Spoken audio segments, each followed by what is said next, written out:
আর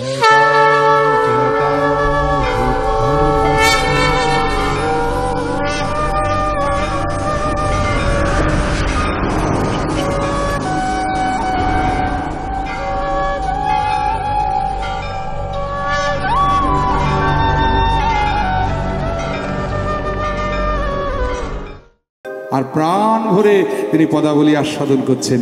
নীল রতন কি নবঘন ঘটা,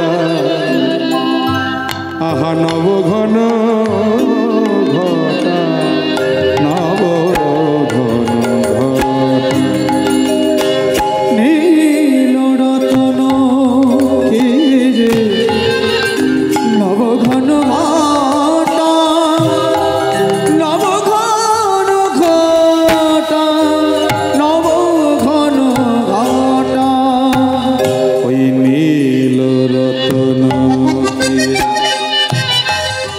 নবঘন ঘটা, আহা নবঘন ঘটা, নবঘন ঘটা।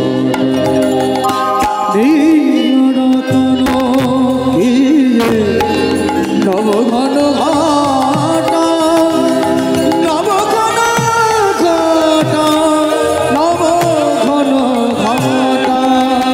বলি নখিলে নখন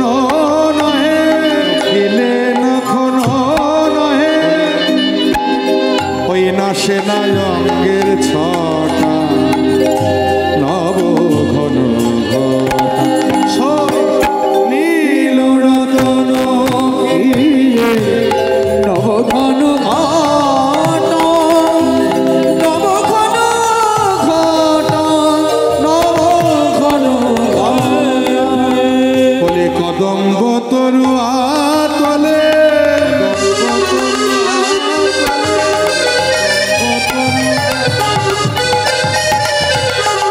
শ্যাম চিকনিয়া সখী, শ্যাম চিকনিয়া, আহার উপহেরে আইনু জাতি কুল মজায়। আমার জাতি কুল সকলি গেল, আমার জাতি কুল সকলি গেল। বলি কৃষ্ণ রূপে নয়ন দিয়ে জাতি কুল সকলি গেল। কৃষ্ণ রূপে নয়ন দিয়ে জাতিগুলো সকলে গেল। কৃষ্ণ রূপে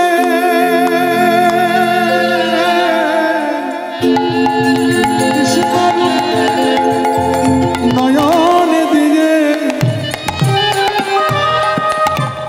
আমার জাতিকুল সকলে গেল। কৃষ্ণ রূপে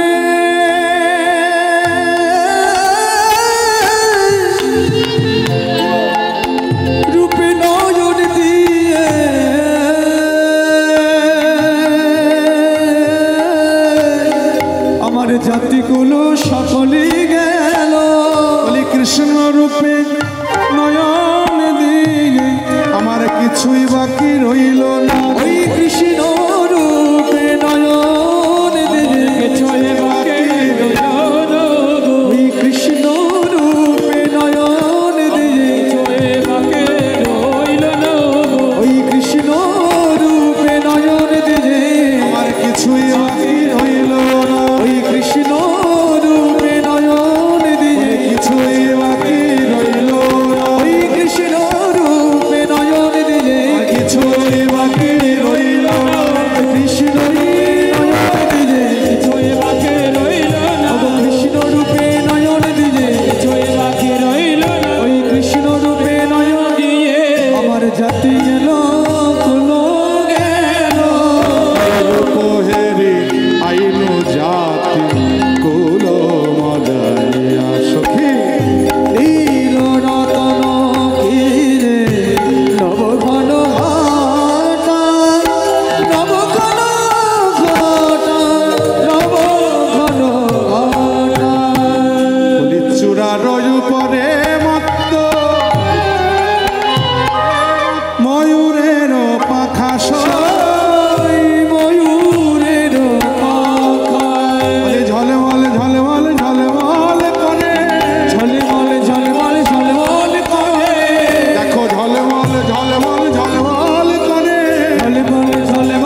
বুঝিতে নারিলা, বুঝিতে নারিলা, বুঝিতে নারিলা।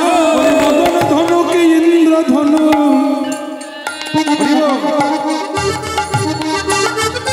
ইন্দ্রধনু মানে বোঝেন?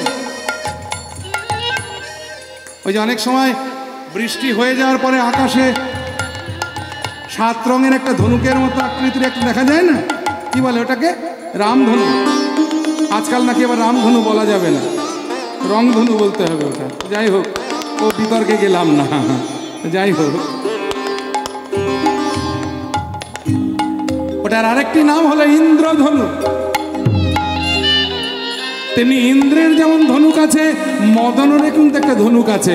মদনের ধনুকের নাম হলো ফুলধনু। তাই পদকর্তা বলছে, ওই যে ধনুকের মতো দেখতে 7টি রং ময়ূর পাখার ওপরে দেখে আমি বুঝিতে নারিলাম, বুঝিতে নারিলাম ধনু কি ইন্দ্রধনু। সজনীরে মদন মহেন্দ্র ধনু তাহে দিল নবঘন ঘটা, নবঘন ঘটা, নবঘন ঘটা দিল রতন ঘিরে নবঘন ঘটা, নবঘন ঘটা, নবঘন ঘটা। মধুর বদন কমল কিয়ে পুনমিক চন্দ্র,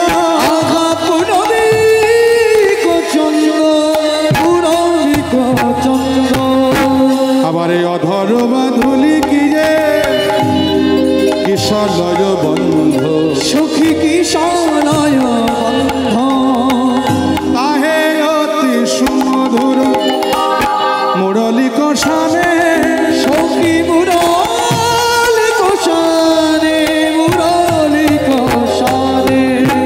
আহা ভাঙিল আখির লাজ যখন সাধাইল কানে, যখন সাইল কানে। আমার কিছুই বাকি রইল না রে, আমার কিছুই বাকি রইল না রে।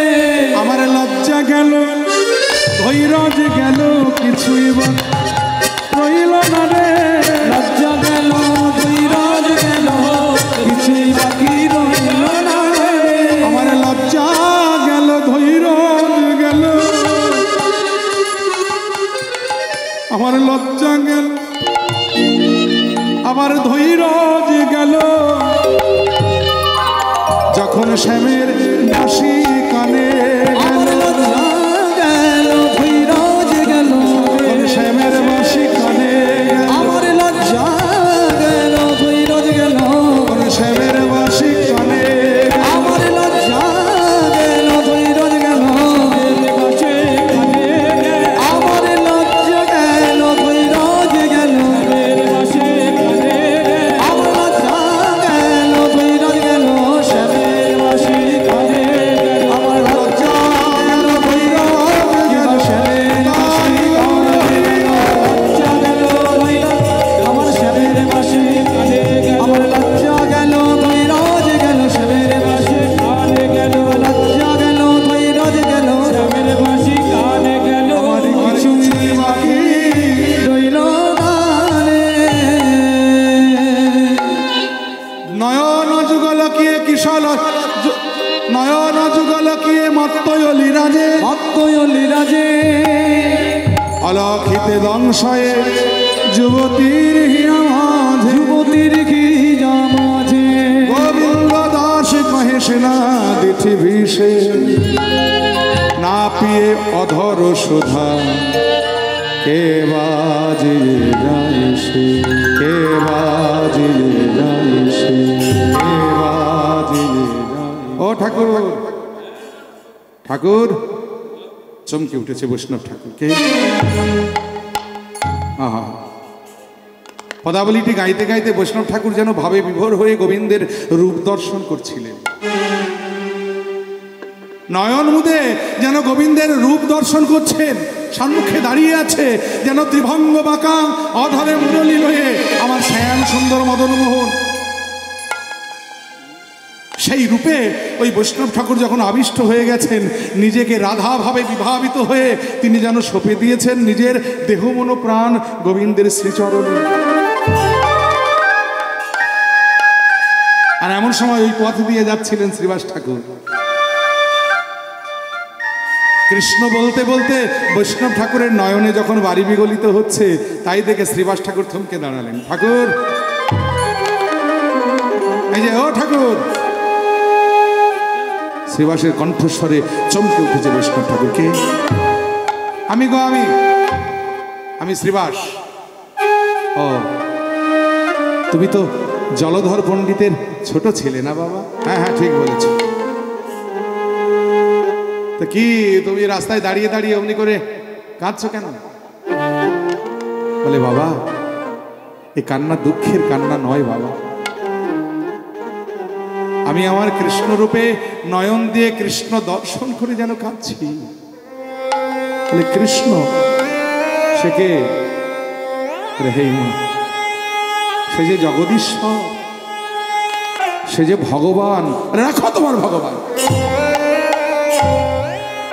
ভগবান ভগবান ভগবান, কোথায় কৃষ্ণ, কোথায় ভগবান?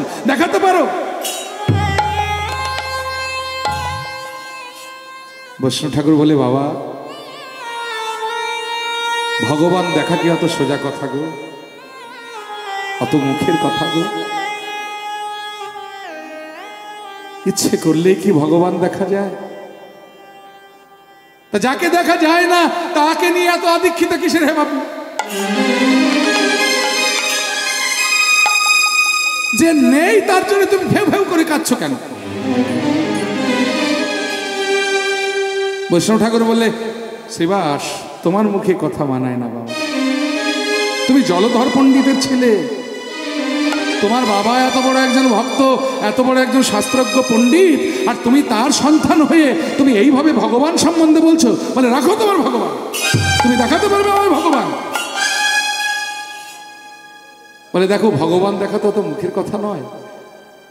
তবু তুমি যখন দেখতে চাইছো বাবা, আমাকে যদি তুমি 1 মাস সময় দাও, আর এই 1টা মাস আমি যা যা বলবো তাই মতো যদি তুমি চলতে পারো, তাহলে তুমি ভগবান দেখতে পাবে।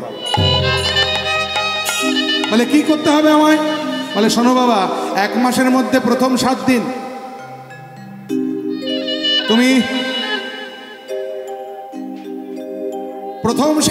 তুমি অনাহারে থেকে শুধু জল পান করে ভগবানের নাম করতে হবে। পারবে? শ্রীবাস বললে ভগবান দেখার জন্য দরকার হলে তাই করব, খাবো না কিছু, অনাহারে থাকবো, শুধু জল খেয়ে ভগবানের নাম করব। ঠিক আছে, তাতে ভগবান দেখা যাবে? বলে না, পরের 7 দিন জলও খেতে পারবে না, ভগবানের নাম করতে হবে। পারবে? বলে বেশ, তাই করব। তারপরে 7 দিন গাছের পাতা ফল খেয়ে তোমায় ভগবানের নাম করতে হবে। পারবে? বলে তাও করব। শেষ 7 দিন কোনো কিছু খেতে পারবে না, শুধু হাওয়া খেয়ে ভগবানের নাম করতে পারবে। পারবে? আর যেই কথা বলেছে সঙ্গে সঙ্গে শ্রীবাস এত রেগে গেলেন। বলে শোনো বৈষ্ণব ঠাকুর, তুমি আমার সঙ্গে মস্করা করছো? হাওয়া খেয়ে জীবনে কেউ বেঁচে থাকতে পারে? যত সব আজগুবি। এই বলে শ্রীবাস পণ্ডিত যাচ্ছে তাই ভাবে ওই বৈষ্ণব ঠাকুরকে করলেন অপমান। আর শ্রীবাসের কাছে অপমানিত হয়ে বৈষ্ণব ঠাকুর মনে মনে বললেন, ভগবান ভগবান, এই অপমানের প্রতিশোধ তুমি নিও, আমি আর কিছু তোমায় বলবো না, শুধু তোমার ভক্তের এই অপমানের প্রতিশোধটা তুমি নিও। করিও। এই বলে বৈষ্ণব ঠাকুর নয়নের জলে বদন ভাসিয়ে কাঁদতে কাঁদতে তিনি তার পাতার কুটিরে, ওই গঙ্গার ধারে বটবৃক্ষের নিচে তার ভজন কুটির, সেই ভজন কুটিরে ফিরে গেলেন। আর শ্রীবাস ঠাকুর তিনি নবদ্বীপের পথ ঘাট ঘুরে টুরে গৃহে ফিরে এলেন। ক্লান্ত হয়ে শয্যায় শয়ন করেছেন। গৃহে গিয়ে শয্যায় শয়ন করে এমন সময় একটা তন্দ্রা এসে গেছে, আর তন্দ্রার ঘরে দেখলেন যে আকাশপথে একটা ছায়ামূর্তি নেমে আসছে তার দিকে। দেহটা মানুষের মতো, মুখটা সিংহের মতো, তার 10টি ধারালো নখ, হিংস্র সেই 10টি নখ দিয়ে সে লোলুপ দৃষ্টিতে এগিয়ে আসছে শ্রীবাসের দিকে। শ্রীবাস, তোর এত বড় স্পর্ধা, তুই আমার ভক্তকে করিস অপমান। চমকে উঠলেন শ্রীবাস। কে তুমি? আমি কে? শোন শ্রীবাস, আমি আমার পরিচয় দেবার আগে তোকে বলি, আমি তোর মৃত্যু দিন মৃত্যুক্ষণ ঠিক করে এসেছি। তুই বৈষ্ণব অপরাধী, তাই তোর বেঁচে থাকার কোনো অধিকার নেই এই জগতে। আজ থেকে 1 বছর পরে ঠিক এই দিনটাতে তোর মৃত্যু হবে, আমি তোকে নিয়ে যাবার জন্য আসব। এই বলে ওই ছায়া মূর্তিটি বিলীন হয়ে গেল। শ্রীবাসের তন্দ্রা ভেঙে গেল। চমকে উঠলেন শ্রীবাস, এই মূর্তিটি, তবে তবে তবে ওই কি ভগবান? তবে ওই কি ভগবান?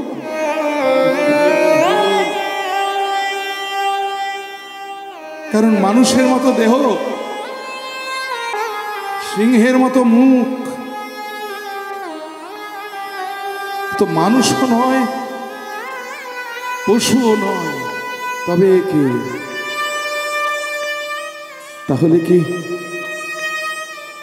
তাহলে কি ভগবান আছে? তাহলে যে আমি আমার জীবনের 24টা বছর আমি বৃথায় নষ্ট করলাম। ভগবান, আমার গতি কি হবে?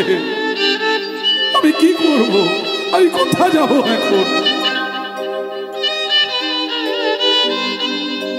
এই বলে শ্রীবাস ঠাকুর ছুটতে ছুটতে ওই গঙ্গার তীরে বৃক্ষতলায় এসে ওই ভজন কুটিরে বৈষ্ণবের চরণে আছাড় খেয়ে পড়লেন।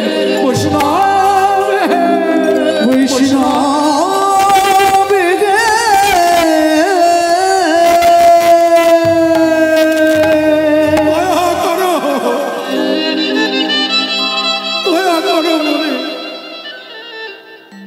ক্ষমা করো, আমি বুঝতে পারি নাই, আমি না জেনে তোমার চরণে অপরাধ করেছি। আমি বৈষ্ণবের প্রাণে আঘাত দিয়েছি, আমি বৈষ্ণবের মনে দুঃখ দিয়েছি, আমায় ক্ষমা করো। কি করলে আমি এই অপরাধ হতে মুক্তি পাবো? হরি বল। বৈষ্ণব ঠাকুর বললেন, বাবা, তুমি তো আমার চরণে অপরাধ করো না, করেছো যে ভক্তের চরণে অপরাধ, ভগবানের চরণে অপরাধ। তবে এই অপরাধের যদি ক্ষমা পেতে হয়, তুমি একটা কাজ করো, নামে রুচি, জীবে দয়া, আর বৈষ্ণব সেবা। শ্রীবাস ঠাকুর বললে, বৈষ্ণব ঠাকুর, আমি জানতে পেরেছি মাত্র 1টা বছর আমার পরব হয়নি। 1 বছর পরে এই দিনটাতে আমার মৃত্যু হবে। স্বয়ং ভগবান এসে আমায় জানিয়ে দিয়ে গেছে। এখন আমি কি করব? বলে, ওই যে বললাম, নামে রুচি, জীবে দয়া, আর বৈষ্ণব সেবা। এই 1টা বছর তোমার ব্রত হোক, মুখে নাম করো, জীবকে দয়া করো, আর বৈষ্ণব সেবা করো। শ্রীবাসের জীবনটাই পাল্টে গেল। নাস্তিক শ্রীবাস পরের দিন সকাল থেকে তিনি তার জীবনের অর্থটা পাল্টে ফেলে দিলেন। ভোরবেলা ঘুম থেকে উঠে হাতে একটা ঝাঁটা নিয়ে মুখে হরিনাম করে, আর ওই ঝাঁটা দিয়ে নবদ্বীপের সমস্ত পথঘাট ঝাড় দেয়। আর বৈষ্ণব দেখলেই তাদের চরণ দুটো জড়িয়ে ধরে নয়নের জলে বদন ভাসিয়ে বলে, ও হে বৈষ্ণব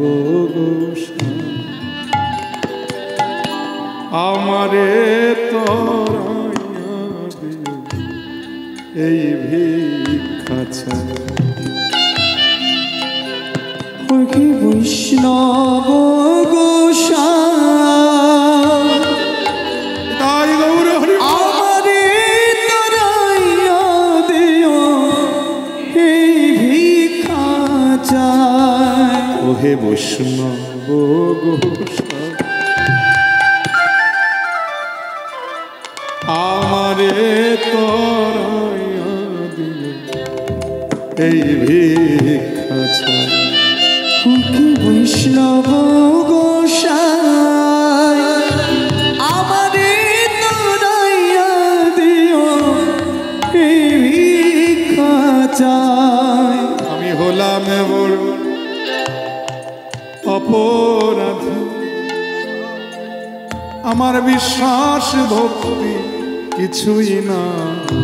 আমি হলাম বড়, আমি হলাম বড় অপরাধী, বিশ্বাস ভক্তি কিছুই না। আমি হলাম বড় অপরাধী, বিশ্বাস ভক্তি কিছুই না।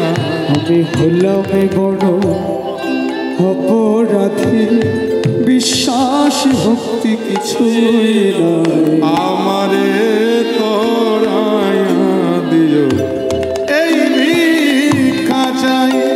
ওহি বৈষ্ণব গোসাই আমারে তোরাইয়া দিও এই ভিক্ষা চাই। ওহি বৈষ্ণব গোসাই আমারে তোরাইয়া দিও এই ভিক্ষা চাই। ওগো আমি বড় অপরাধী, এক বিন্দু চরণ জল দিও ও হে বৈষ্ণব দরদী। ওগো আমি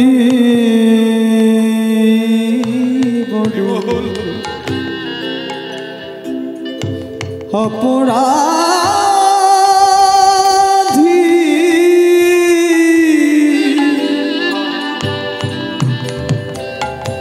এক বিন্দু চরণ জল দিও বৈষ্ণব দরদী। ওগো আমি বড় অপরাধী, এক বিন্দু চরণ জল দিও ও হে বৈষ্ণব দরদী। ওগো আমি বড় অপরাধী, এক বিন্দু চরণ জল দিও বৈষ্ণব দরদী। আমায় তোমার দ্বারে কুকুর করে, আমায় তোমার দ্বারে ওই কুকুর করে তোমার উচ্ছিষ্ট দিও গোসাই।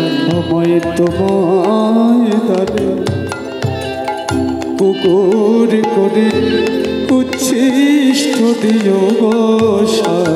আমারে তোরায়া দিও এই ভিক্ষা চাই।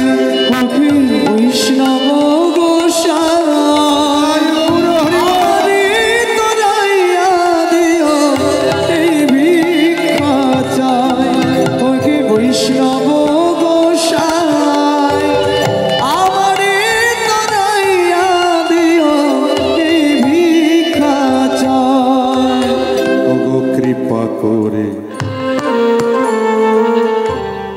বান্ধিয়া মোরে আজনমে জনমে রেখো তোমারি করে। ওগো কৃপা করে বান্ধিয়া মোরে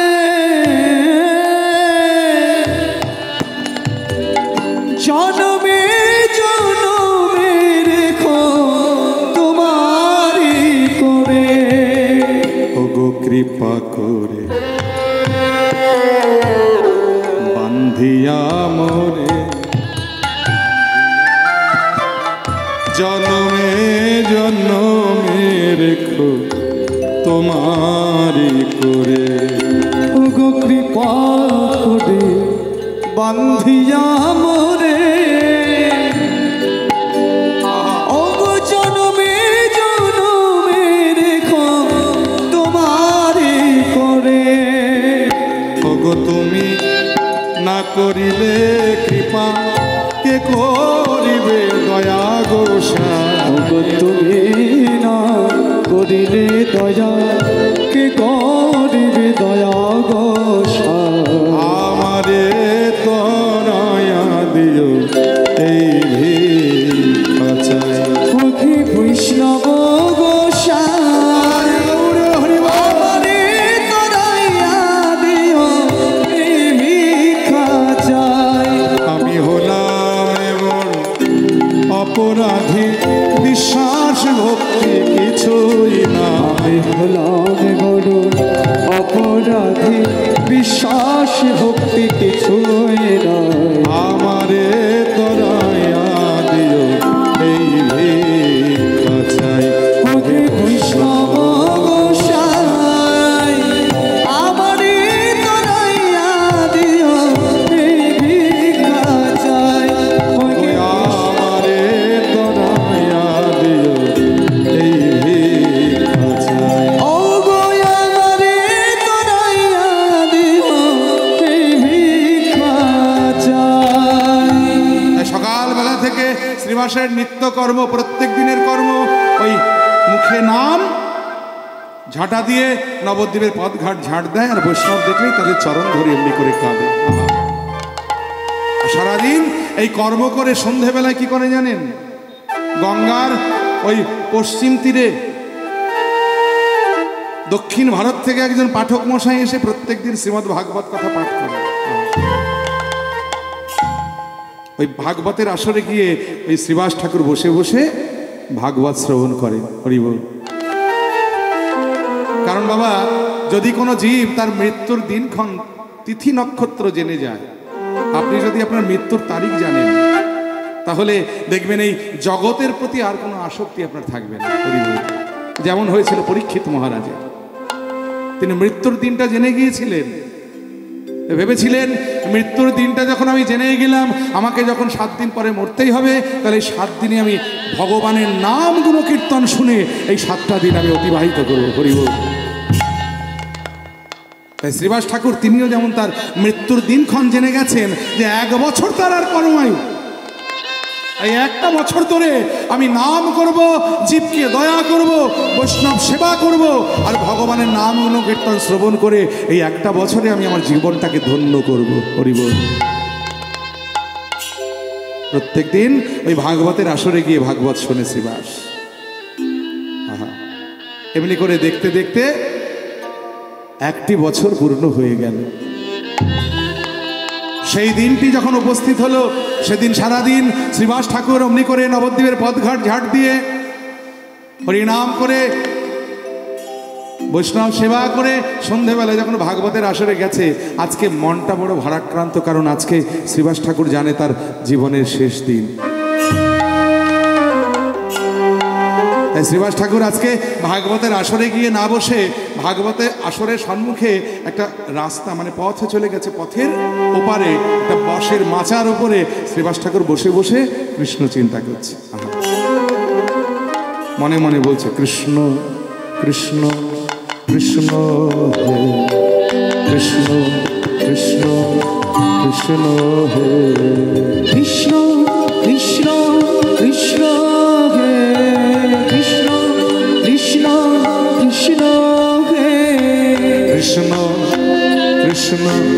কৃষ্ণ হে কৃষ্ণ কৃষ্ণ কৃষ্ণ হে কৃষ্ণ কৃষ্ণ কৃষ্ণ হে কৃষ্ণ কৃষ্ণ কৃষ্ণ হে কৃষ্ণ কৃষ্ণ কৃষ্ণ হে কৃষ্ণ কৃষ্ণ কৃষ্ণ হে কৃষ্ণ কৃষ্ণ কৃষ্ণ হে কৃষ্ণ কৃষ্ণ কৃষ্ণ হে। নয়ন মধ্যে কৃষ্ণ নাম করতে করতে হঠাৎ শ্রীবাস ঠাকুর নিজের মধ্যে যেমনই তন্ময় হয়ে গেছে, এমন সময় নয়ন মধ্যে শ্রীবাস ঠাকুর যেন দেখতে পেলেন আকাশ পথে সেই ছায়া মূর্তিটি নেমে আসছে তার সম্মুখে। ওই মানুষের মতো দেহ, সিংহের মতো বদন, 10টি নখ ধারালো ধারালো শোণিত নখ নিয়ে শ্রীবাসের দিকে যেমনই তেড়ে আসছে। আর শ্রীবাস সম্মুখে তার মৃত্যুকে দেখে অমনি মূর্ছিত হয়ে ওই মৃত্তিকার ওপরে নবদ্বীপের পথের ওপরে পড়ে গেলে। আর যেমনই মূর্ছিত হয়ে পড়লেন, ভগবান মিষ্টি সুরে ডাকলেন, নারদ ও নারদ, ও নারদ, নারদ। চমকে উঠলেন শ্রীবাস ঠাকুর। নয়ন মেলে দেখলেন স্বয়ং ভগবান তার সম্মুখে দাঁড়িয়ে আছে। ভগবান বলছে, কি গো নারদ, চিনতে পারছো না আমায়? দেখেছো, বলেছিলাম না মায়া কি বস্তু, সেটা যদি তুমি বুঝতে। দেখলে তো মায়া কি বস্তু। সামান্য একটু মায়া দিয়ে পাঠিয়েছিলাম সংসারে তোমাকে, আর সেই মায়ার বশে অন্ধ হয়ে তুমি জীবনের 24টা বছর আমায় ভুলেছিলে। এবারে বুঝলে তো মায়া কি বস্তু। শ্রীবাস ঠাকুর বলছে, প্রভু প্রভু আমি বুঝতে পেরেছি,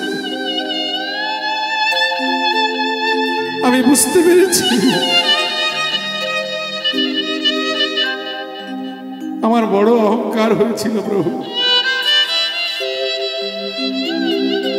কিন্তু তোমার ভক্ত হয়ে এত অহংকার তো মানায় না। তুমি যে দর্পহারী মধুসূদন, তাই এইভাবে তুমি 24টা বছর আমাকে মায়া দিয়ে তুমি আমায় ভুলিয়ে রেখেছিলে প্রভু।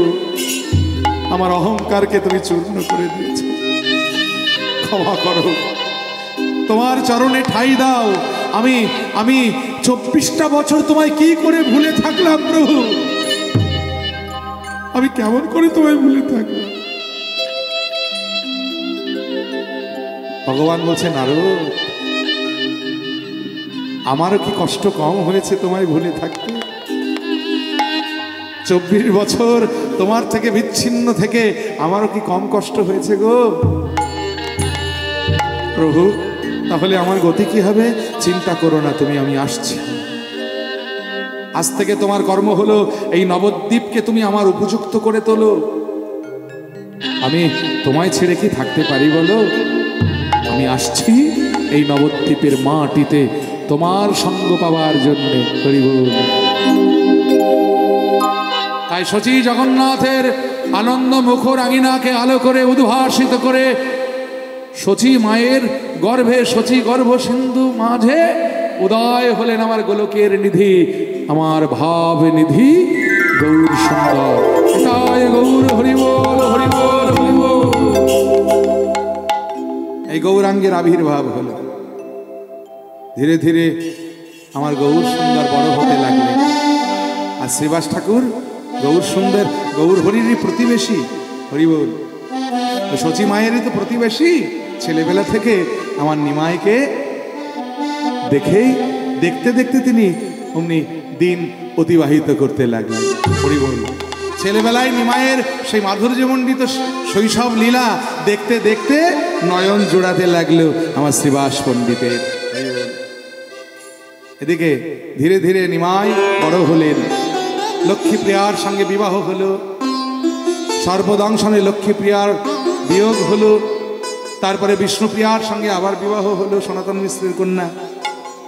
সেই বিষ্ণুপ্রিয়াকে রেখে পিতার উদ্দেশ্যে গয়ায় পিণ্ডদানের জন্য যখন তিনি মায়ের নিকট হতে, বিষ্ণুপ্রিয়ার নিকট হতে বিদায় নিয়ে গয়া গমন করলেন, গয়া থেকে যখন আবার পুনরায় পিণ্ডদান করে নবদ্বীপে ফিরে এলেন, মুখে কৃষ্ণ নাম গাইতে গাইতে, হরি বল, কৃষ্ণ কেশব কৃষ্ণ কেশব কৃষ্ণ কেশব ত্রাহি মাম, রাম রেখব রাম রাঘব রাম রাঘব রাঘব, কেশব কৃষ্ণ কেশব কৃষ্ণ কেশব ত্রাহি মাম, রাম রাঘব রাম রাঘব রাম রাঘব রাঘব, কৃষ্ণ কেশব কৃষ্ণ কেশব কৃষ্ণ কেশব ত্রাহি মাম, রাম রাঘব রাম রাঘব রাম রাঘব রাঘব, কৃষ্ণ কেশব কৃষ্ণ কেশব কৃষ্ণ কেশব ত্রাহি মাম, রাম রাঘব রাম রাঘব রাম রাঘব রাঘব। যাকে দেখে তাকেই ধরে উনি বলে, ভজ শ্রীকৃষ্ণ কহ শ্রীকৃষ্ণ লহ শ্রীকৃষ্ণের নাম রে, ভজ শ্রীকৃষ্ণ লভ শ্রীকৃষ্ণ লভ শ্রীকৃষ্ণের নাম রে, বলি যে জনা শ্রীকৃষ্ণ ভজে সে হয় আমার প্রাণ রে, যে জনা শ্রীকৃষ্ণ ভজে সে হয় আমার প্রাণ রে, বলি যে জনা কৃষ্ণ ভজে সে হয় আমার প্রাণ রে, যে জনা শ্রীকৃষ্ণ ভজে সে হয় আমার প্রাণ রে, এই জনা শ্রীকৃষ্ণ ভজে সে হয় আমার প্রাণ রে, ভজ শ্রীকৃষ্ণ লহ শ্রীকৃষ্ণ লহ শ্রীকৃষ্ণের নাম রে, ভজ শ্রীকৃষ্ণ লভ শ্রীকৃষ্ণ লভ শ্রীকৃষ্ণের নাম রে। হরি হরি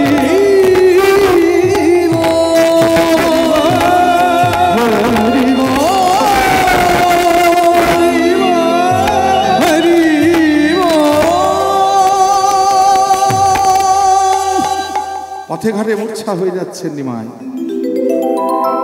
কৃষ্ণ বলতে বলতে মূর্ছিত হয়ে পড়ছেন।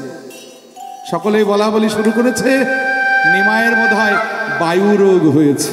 হরি বল। তো প্রতিবেশীর ছেলে বলে কথা, গয়ায় গেল ভালো ছেলেটা, গয়া থেকে ফিরলো পাগল হয়ে।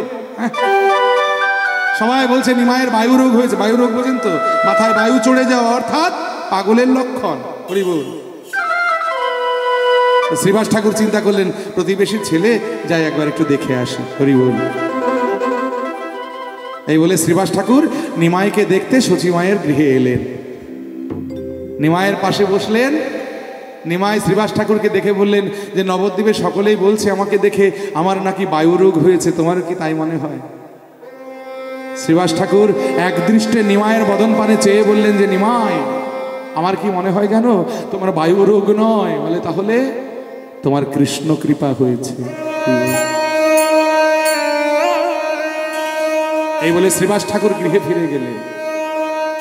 গৃহে ফিরে গিয়ে তার ঠাকুর ঘরে সে ঠাকুর ঘরে কপাট দিয়ে অমনি আন্নিকে বসেছেন, ঠাকুর সেবায় বসেছেন। হরি বল। শ্রীবাসের আরাধ্য দেবতা কি জানেন? কৃষ্ণও নয়, মহাপ্রভুও নয়।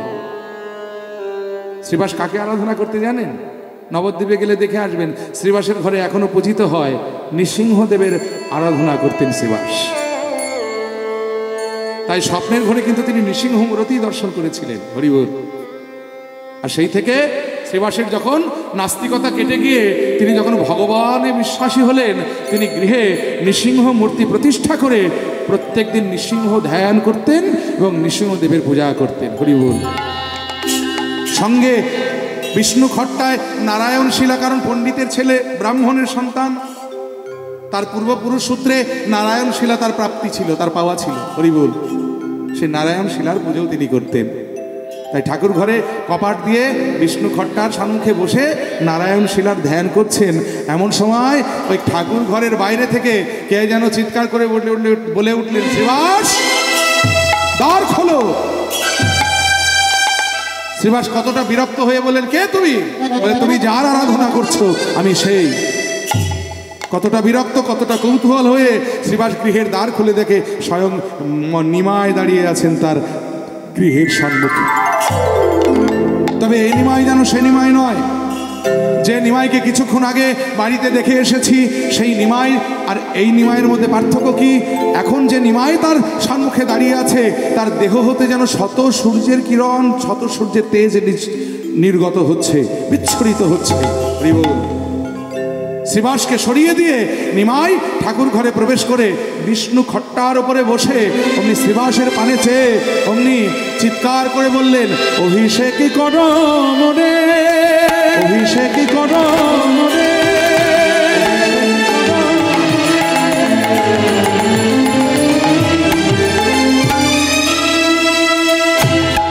আমি থাকিব তো মানো ঘরে, অভিষেকে করো মনে, আমি থাকিব তোমার ঘরে। এই আজ্ঞা তোমার শুনো হে শ্রীবাস, এই আজ্ঞা শুনো শ্রীবাস। আমায় অভিষেক করো তুমি, অভিষেক করো আমি রহিব তোমারই ঘরে আজ হতে। ওগো শ্রীবাস, করব তোমার ঘরে আজি হতে।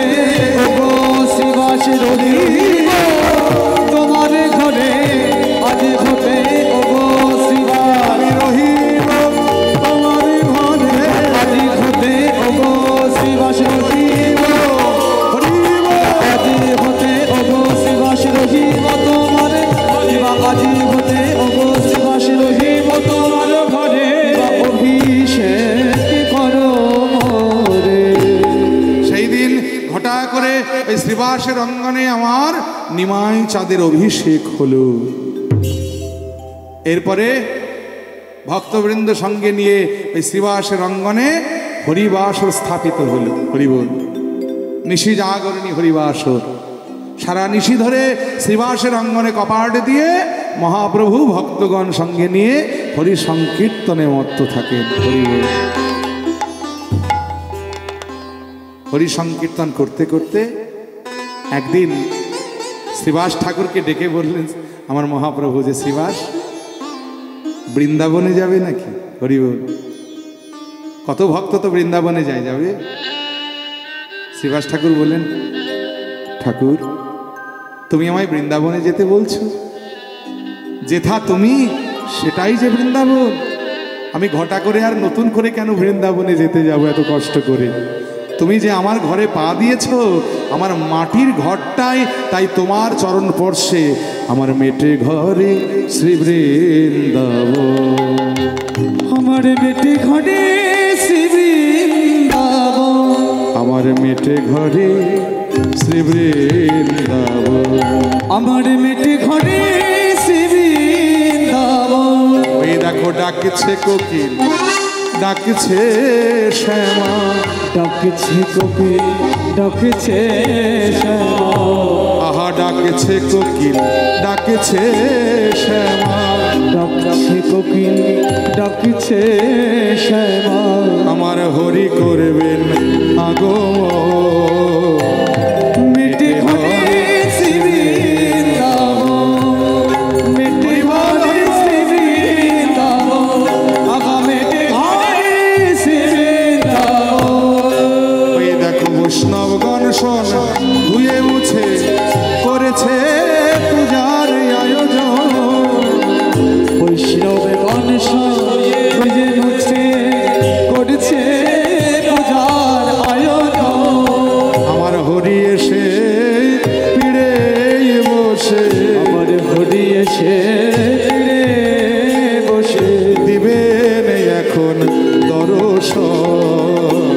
মেটে ঘরে শ্রী বৃন্দাবন। হরি বল, হরি বল। শ্রী বৃন্দাবন। আমার মেটে ঘরে শ্রী বৃন্দাবন। ঘরের মেঝে ধুয়ে মুছে মালিনী দিতেছে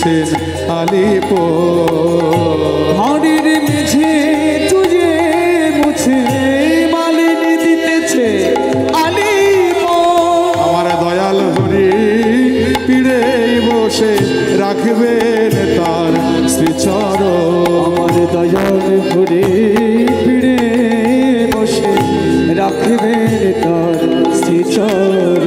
আমার কিবা আছে আর কিবা দিয়ে আমি করব পূজার আয়োজন। আমার কিবা আছে আর কিবা দিয়ে করব পূজার আয়োজন। আমার কিবা আছে আর কিবা দিয়ে আমি করব পূজার আয়োজন। আমার কিবা আছে আর কিবা দিয়ে করব পূজার আয়োজন। আমার দয়াল হরি ফিরে বসে রাখবেন তার শ্রীচরণ। মেটে ঘটে শ্রীবৃন্দাবন, মেটে ঘটে শ্রীবৃন্দাবন, মেটে ঘটে শ্রীবৃন্দাবন, মেটে ঘটে শ্রীবৃন্দাবন। কিন্তু প্রভু একটা কথা আছে, বলে কি, এই যে তুমি নিশি জাগরণী হরিবাসরের ব্যবস্থা করেছো আমার গৃহে, সকল ভক্তরা এখানে হরিনাম সংকীর্তন করে প্রত্যেক দিন প্রসাদ পেয়ে ঘরে ফেরে। আর এই প্রসাদের ব্যবস্থার জন্য কত ভক্ত, কত আনাজ, কত চাল, কত ডাল নিয়ে এসে এই সেবা সঙ্গনে আমার অঙ্গনে জড়ো করে। নিন্দুকেরা তো বলা বলি শুরু করেছে আমি নাকি ব্যবসা শুরু করেছি। প্রভু গো, এটা শুনতে তো আমি অভ্যস্ত নই, এর একটা বিহিত করো তুমি। ভগবান বলে, শ্রীবাস, কে কি বললো তাতে তোমার কি যায় আসে? কিন্তু প্রভু, এই যে সেবার আয়োজন তুমি আমার গৃহে শুরু করেছো, আমি শেষ পর্যন্ত যদি এই সেবা চালাতে না পারি। ভগবান বলে, শ্রীবাস, আমি তোমায় আশীর্বাদ করছি, স্বয়ং লক্ষ্মীও যদি ভিক্ষা করে নদিয়া নগরে, তবু অভাব হইবে না কবু তোমার দ্বারে। তোমার গৃহে এসে কোনোদিন কোনো ভক্ত অভুক্ত অবস্থায় ফিরবে না। আজও যদি কখনো শ্রীবাসঙ্গনে যান নবদ্বীপে, দেখবেন এখনো সেই শ্রীবাসঙ্গনে প্রসাদের তেমনই ব্যবস্থা আছে বাবা। কোনো ভক্ত গেলে আর ওখান থেকে অভুক্ত অবস্থায় ফেরে না। হরিবল, এটা মহাপ্রভুর আশীর্বাদ। আর শ্রীবাসের গৃহে কোনোদিন অভাব বলে কি বস্তু হয় না। যায়নি তাই নিত্য সেবার ব্যবস্থা এখনো চলছে, এখনো সে সেবা আয়োজন আছে। আহা, ভগবানের আশীর্বাদ করলেন। শ্রীবাস ঠাকুর বললেন, প্রভু, নবদ্বীপে তো নিন্দুকের অভাব নেই। কতজনায় কত কটু কথা বলে আমার এই গৃহে কপাট দিয়ে হরিনাম সংকীর্তন করার জন্য।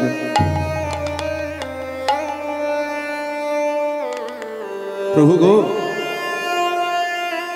এই সংকীর্তন কখনো বন্ধ হয়ে যাবে না তো?